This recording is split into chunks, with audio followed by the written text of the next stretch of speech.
যুক্তরাষ্ট্র ইরানের উপর চাপ বাড়াতে নতুন করে ৩৫ ব্যক্তি ও প্রতিষ্ঠানের উপর নিষেধাজ্ঞা দিয়েছে। অভিযোগ, তারা ছায়া ব্যাংকিংয়ের মাধ্যমে ইরানের সশস্ত্র বাহিনীকে অর্থ যোগান দিচ্ছিল।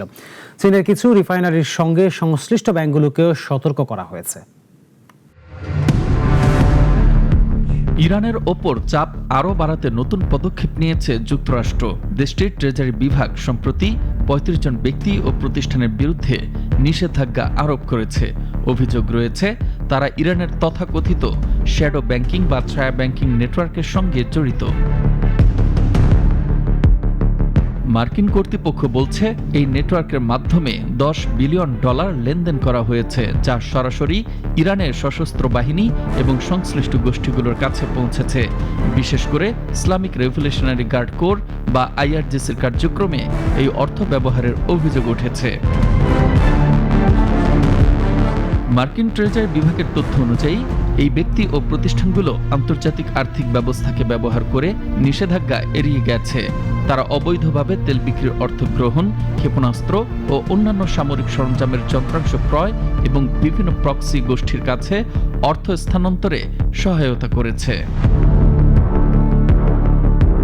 এদিকে বিষয়টি শুধু ইরানেই সীমাবদ্ধ নয়। যুক্তরাষ্ট্র চীনের শানডং প্রদেশের তথাকথিত টিপড রিফাইনারিগুলোর ওপরও নজরদারি বাড়িয়েছে। অভিযোগ রয়েছে, এসব রিফাইনারি ইরানি তেল আমদানি করছে এবং কিছু ক্ষেত্রে হরমুজ প্রণালী দিয়ে চলাচলের জন্য IRGCকে অর্থ প্রদান করছে। মার্কিন প্রশাসন স্পষ্ট করে জানিয়েছে, যদি কোনো ব্যাংক এসব প্রতিষ্ঠানের সঙ্গে লেনদেন করে তাহলে তাদের বিরুদ্ধেও কঠোর ব্যবস্থা নেওয়া হবে। যদিও চীন বরাবরই এই ধরনের একতরফা নিষেধাজ্ঞার বিরোধিতা করে আসছে। যুক্তরাষ্ট্রের ট্রেজারি সেক্রেটারি সতর্ক করে বলেছেন, এই নেটওয়ার্কে যুক্ত সবাইকে কঠোর পরিণতির মুখোমুখি হতে হবে। তার মতে, এই অবৈধ অর্থায়ন শুধু আঞ্চলিক স্থিতিশীলতাই নয়, বৈশ্বিক অর্থনীতির জন্য হুমকি তৈরি করছে। এই নতুন নিষেধাজ্ঞা মধ্যপ্রাচ্যের ভূরাজনীতি এবং আন্তর্জাতিক জ্বালানি বাজারে নতুন করে প্রভাব ফেলতে পারে।